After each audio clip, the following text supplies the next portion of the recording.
Hello friends, എല്ലാവർക്കും ARP വ്ളോഗ്സിലേക്ക് സ്വാഗതം. ഇന്നത്തെ വീഡിയോ വന്നിട്ട് ഹെയർ ബാൻഡ് മേക്കിംഗ് വീഡിയോ ആണ് കേട്ടോ. ഇതുപോലത്തെ കുറച്ചധികം ജാസ്മിൻ ബഡ് യൂസ് ചെയ്തിട്ടാണ് കേട്ടോ നമ്മളിന്ന് ഹെയർ ബാൻഡ് ചെയ്യുന്നത്. ഈ ജാസ്മിൻ ബഡ് മാത്രമല്ല, അതിൻ്റെ കൂട്ടത്തിൽ ഇതുപോലത്തെ ഗോൾഡൻ പോളനും കൂടെ യൂസ് ചെയ്യുന്നുണ്ട് കേട്ടോ. ഗോൾഡൻ പോളൻ തന്നെ വേണമെന്നില്ല, നമുക്ക് ഇഷ്ടമുള്ള കളേഴ്സിലുള്ള പോളനും ഈ ഒരു ഹെയർ ബാൻഡ് മേക്കിങ്ങിന് യൂസ് ചെയ്യാം. അപ്പോൾ ഓണത്തിനായാലും ഫെസ്റ്റിവൽസിലായാലും യൂസ് ചെയ്യാൻ പറ്റിയിട്ടുള്ള ഒരു അടിപൊളി ഹെയർ ബാൻഡ് മേക്കിംഗ് വീഡിയോ ആണ് കേട്ടോ. അപ്പോൾ ഒട്ടും വൈകാതെ വേഗം തന്നെ വീഡിയോയിലേക്ക് പോവാം. അപ്പോൾ ഇത്രയും സാധനങ്ങളാണ് കേട്ടോ നമുക്ക് ഹെയർ ബാൻഡ് മേക്കിങ്ങിന് വേണ്ടത്. ഇത് വന്നിട്ട് ഒരു മെറ്റാലിക്കിൻ്റെ ഹെയർ ബാൻഡാണ്. അതുപോലെ ഒരു ഗ്രീൻ കളർ ടേപ്പ് എടുക്കുന്നുണ്ട്. പിന്നെ ഈ ഒരു ഹെയർ ബാൻഡൊക്കെ ചെയ്യാൻ യൂസ് ചെയ്യുന്ന ഒരു ഗ്ലൂ എടുക്കുന്നുണ്ട്. ഞാനിവിടെ B7000 എന്ന് പറയുന്ന ഗ്ലൂ ആണ് കേട്ടോ എടുക്കുന്നത്. B7000 ഗ്ലൂ തന്നെ വേണമെന്നില്ല. ഇപ്പം നിങ്ങളുടെ കയ്യിൽ ഗ്ലൂ ഗൺ ഉണ്ടെങ്കിൽ അത് യൂസ് ചെയ്യാം കേട്ടോ. നമ്മൾ ഈ ഹെയർ ബാൻഡ് മേക്കിങ്ങിനൊക്കെ യൂസ് ചെയ്യുന്ന ഗ്ലൂ എന്ന് പറയുന്നത് ഒന്നീ B7000 ഗ്ലൂ അല്ലെങ്കിൽ ഗ്ലൂ ഗൺ ആണ് കേട്ടോ. അതാകുമ്പോൾ നല്ല സെക്യൂർ ആയിട്ട് തന്നെ നമുക്ക് ഹെയർ ബാൻഡൊക്കെ ചെയ്തെടുക്കാൻ പറ്റും. അപ്പം നമുക്ക് ഹെയർ ബാൻഡ് മേക്കിങ്ങിലോട്ട് കിടക്കാം. അപ്പം ഞാൻ ഇതുപോലത്തെ ഗോൾഡൻ മെറ്റാലിക്കിൻ്റെ ഹെയർ ബാൻഡ് എടുത്തിട്ടുണ്ട്. ഇതിലേക്കാണ് കേട്ടോ നമ്മൾ ജാസ്മിൻ്റെ മൊട്ടിങ്ങനെ ഒട്ടിച്ചു കൊടുക്കേണ്ടത്. ഞാനപ്പോൾ ഒരു ജാസ്മിൻ ബഡ് എടുത്ത് ജസ്റ്റ് കാണിച്ചു തരാം കേട്ടോ. ഇങ്ങനെ 2 ജാസ്മിൻ ബഡ് എടുത്ത് ഈ ഹെയർ ബാൻഡിൽ ഇങ്ങനെ ക്രോസ് ചെയ്ത് നമുക്കൊന്ന് ഒട്ടിച്ചു കൊടുക്കാം. നമ്മൾ ഈ ഹെയർ ബാൻഡിൻ്റെ അറ്റത്തിൽ നിന്ന് ഒട്ടിച്ചു കൊടുക്കാൻ പാടില്ല, കുറച്ച് സ്പേസ് ഇട്ടിട്ട് വേണം കേട്ടോ ഒട്ടിക്കാൻ. ഇപ്പം അറ്റത്തിൽ നിന്ന് ഒട്ടിച്ചു കൊടുക്കുന്നതിന് കുഴപ്പമൊന്നുമില്ല. നമ്മളിങ്ങനെ അറ്റത്തിൽ നിന്ന് ഇങ്ങനെ മുല്ലമുട്ടൊക്കെ ഒട്ടിച്ചു കൊടുക്കുമ്പോൾ കുഞ്ഞുമക്കളുടെ കാതിൻ്റെ ഭാഗത്താണല്ലോ ഈ പൂ വരുന്നത്. അപ്പോൾ അവർക്കത് ഇറിറ്റേഷനായിട്ട് തോന്നും. അതുകൊണ്ടാണ് കുറച്ച് സ്പേസ് ഇട്ടിട്ട് ഒട്ടിക്കാൻ പറ്റും. അങ്ങനെ നമ്മൾ ഒരു മുട്ട് ഇതിൽ ഒട്ടിച്ചു കൊടുത്തിട്ടുണ്ട്. അതിൽ കുറച്ച് ഗ്ലൂ തേച്ചതിന് ശേഷം അടുത്ത മുട്ട് അതുപോലെ ക്രോസ് ചെയ്തൊന്ന് ഒട്ടിച്ചു കൊടുക്കുന്നുണ്ട് കേട്ടോ. ഒട്ടിക്കുമ്പോൾ നല്ല രീതിയിൽ ഒന്ന് പ്രസ് ചെയ്ത് വെച്ചു കൊടുക്കണം കേട്ടോ, അല്ലെങ്കിൽ ഇത് അങ്ങോട്ടും ഇങ്ങോട്ടും ആയിപ്പോവും. അങ്ങനെ ക്രോസ് ചെയ്തതിന് ശേഷം അതിൻ്റെ മീതെ ഇതുപോലെ ഗ്ലൂ അപ്ലൈ ചെയ്തതിന് ശേഷം പിന്നെ നമുക്ക് ഗ്രീൻ കളർ ടേപ്പ് ഇട്ട് ഒന്ന് ചുറ്റിച്ചു കൊടുക്കാം. ചുറ്റിക്കുമ്പോഴും നമ്മൾ നല്ല ടൈറ്റായിട്ട് തന്നെ ചുറ്റിക്കാൻ ശ്രമിക്കണം. അതുപോലെ ഇത് ചുറ്റുന്ന സമയത്തും അങ്ങോട്ടും ഇങ്ങോട്ടും തെന്നിപ്പോവാൻ ചാൻസ് ഉണ്ട്. അപ്പോൾ ജസ്റ്റ് കൈ വെച്ചൊന്ന് പ്രസ് ചെയ്തിട്ട് വേണം നല്ല സെക്യൂർ ആയിട്ടൊന്ന് ചുറ്റിയെടുക്കാം. അങ്ങനെ നല്ല രീതിയിൽ സെക്യൂർ ചെയ്ത് ഒട്ടിച്ചതിന് ശേഷം ഇതിലേക്ക് കുറച്ച് ഗ്ലൂ അപ്ലൈ ചെയ്ത് നമുക്ക് പോളനെ വെച്ചു കൊടുക്കാം. വെച്ചു കൊടുക്കുമ്പോൾ ശ്രദ്ധിക്കേണ്ടത് മുല്ലമുട്ടിനേക്കാൾ ഉയർന്നിരിക്കാൻ പാടില്ല. ഈ വീഡിയോ കാണുമ്പോൾ മുല്ലമുട്ടിൻ്റെയൊക്കെ ഇടയിലായിട്ട് വേണം നമുക്ക് ഈ ഒരു പോളനെ ഒട്ടിച്ചു കൊടുക്കാൻ. എന്നിട്ട് അതിൽ ഗ്ലൂ തേച്ചതിന് ശേഷം ഇതുപോലെ ഗ്രീൻ ടേപ്പ് വെച്ച് അതിനെ ഒന്ന് സെക്യൂർ ചെയ്ത് ചുറ്റിയെടുക്കാം. ഇങ്ങനെ ചുറ്റുന്ന സമയത്ത് ഈ പോളൻ ഇങ്ങനെ മടങ്ങിയിരിക്കും. ഇതുപോലെ കൈ കൊണ്ട് ഒന്ന് നിവർത്തി കൊടുത്താൽ മതി.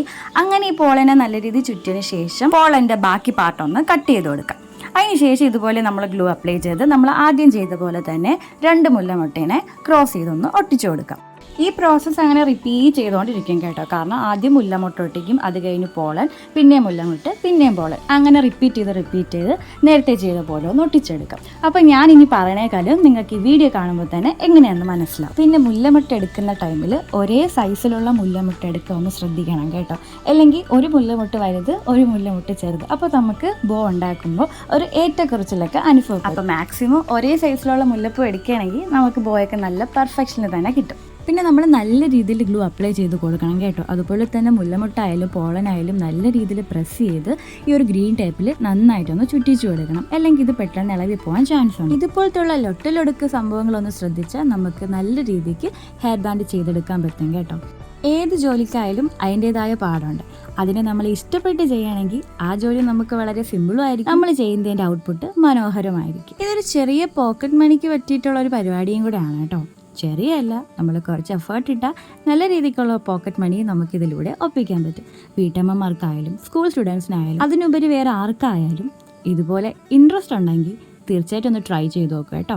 അതുപോലെ നിങ്ങളെ വീട്ടിലുള്ള കുഞ്ഞുമക്കൾക്ക് സ്വന്തമായിട്ട് ഇതുപോലെ ഉണ്ടാക്കി കൊടുക്കാൻ പറ്റുന്നുണ്ടെങ്കിൽ അത് നല്ലൊരു കാര്യമല്ലേ. അപ്പോൾ എന്തായാലും ഒന്ന് ട്രൈ ചെയ്ത് നോക്കുക കേട്ടോ.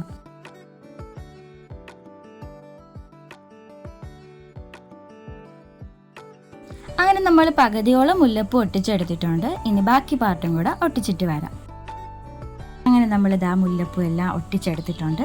ഞാനൊരു 3 ഹെയർ ബാൻഡ് ഇങ്ങനെ ചെയ്തെടുത്തിട്ടുണ്ട് കേട്ടോ. ഇനി ഇതിലൊരു ചെറിയ പൊടിക്കൈയുണ്ട്. എന്താണെന്ന് വെച്ചാൽ ഇതിൽ നമുക്കിനി ലാസ്റ്റ് ഫെൽറ്റ് ഷീറ്റ് ഒന്ന് ഒട്ടിച്ചു കൊടുക്കാം. ഇതാണ് കേട്ടോ ഫെൽറ്റ് ഷീറ്റ്. ഈ ഫെൽറ്റ് ഷീറ്റ് എന്തിനാണ് ഒട്ടിക്കുന്നതെന്ന് വെച്ചാൽ നമ്മൾ ഹെയർ ബാൻഡ് മേക്ക് ചെയ്യാൻ നേരത്ത് ഇങ്ങനെ ഗ്രീൻ കളർ ടേപ്പ് ഇട്ട് ഇങ്ങനെ ഒട്ടിക്കുമല്ലോ. അപ്പോൾ അതിൻ്റെ ബാക്ക് ഭാഗത്ത് മൊത്തം ഗ്രീൻ കളർ ഇങ്ങനെ കാണാൻ പറ്റും. അതിനൊന്ന് കവർ ചെയ്യാൻ വേണ്ടിയിട്ടാണ് ഈ ഒരു ഫെൽറ്റ് ഷീറ്റ് ഒട്ടിച്ചു കൊടുക്കുന്നത്. അപ്പോൾ ബാക്കിൽ നന്നായിട്ട് ഗ്ലൂ അപ്ലൈ ചെയ്തതിന് ശേഷം ഈ ഫെൽറ്റ് ഷീറ്റിനെ ഒന്ന് ഒട്ടിച്ചു കൊടുക്കാം.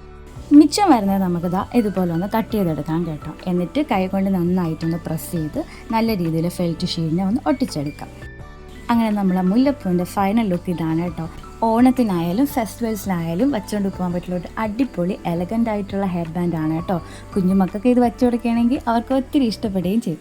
ഓണമൊക്കെയല്ലേ വരുന്നത്, അപ്പോൾ നിങ്ങൾ ഇതുപോലെ ഒരു ഹെയർ ബാൻഡ് ഒന്ന് ട്രൈ ചെയ്ത് നോക്കുക കേട്ടോ. പിന്നെ ഇതിൻ്റെ മെറ്റീരിയൽസ് എല്ലാം ഇപ്പോൾ കടകളിലായാലും ഓൺലൈൻ ഷോപ്പിലായാലും അവൈലബിൾ ആണ് കേട്ടോ. ഇതുപോലത്തെ ഹെയർ ബാൻഡ് മേക്കിംഗ് വീഡിയോസൊക്കെ ഇഷ്ടമാണെങ്കിൽ കമൻറ്റ് ചെയ്യാൻ മറക്കല്ലേ. അതുപോലെ നിങ്ങൾക്ക് ഈ വീഡിയോ യൂസ്ഫുൾ ആയെന്ന് വിശ്വസിക്കുന്നു. യൂസ്ഫുൾ ആയെങ്കിൽ നിങ്ങൾ തീർച്ചയായിട്ടും ഇത് ട്രൈ ചെയ്തിട്ട് എങ്ങനെയുണ്ടെന്ന് ഒന്ന് കമൻറ്റും കൂടെ ചെയ്തേക്കണേ. അപ്പോൾ ഇത്രയേ ഉള്ളൂ ഗായ്സ്, നിങ്ങൾക്ക് എല്ലാവർക്കും ഈ ഒരു വീഡിയോ യൂസ്ഫുൾ ആയെന്ന് വിശ്വസിക്കുന്നു. ഇതുപോലത്തുള്ള യൂസ്ഫുൾ ആൻഡ് വെറൈറ്റി വീഡിയോസിനായി നമ്മുടെ ഈ കുട്ടി ചാനൽ ഒന്ന് സബ്സ്ക്രൈബും ലൈക്കും ഷെയറും കമൻറ്റും കൂടെ ചെയ്തൊന്ന് സപ്പോർട്ടും കൂടെ ചെയ്തേക്കണേ. അപ്പോൾ മറ്റൊരു വീഡിയോയുമായി വീണ്ടും കാണാം.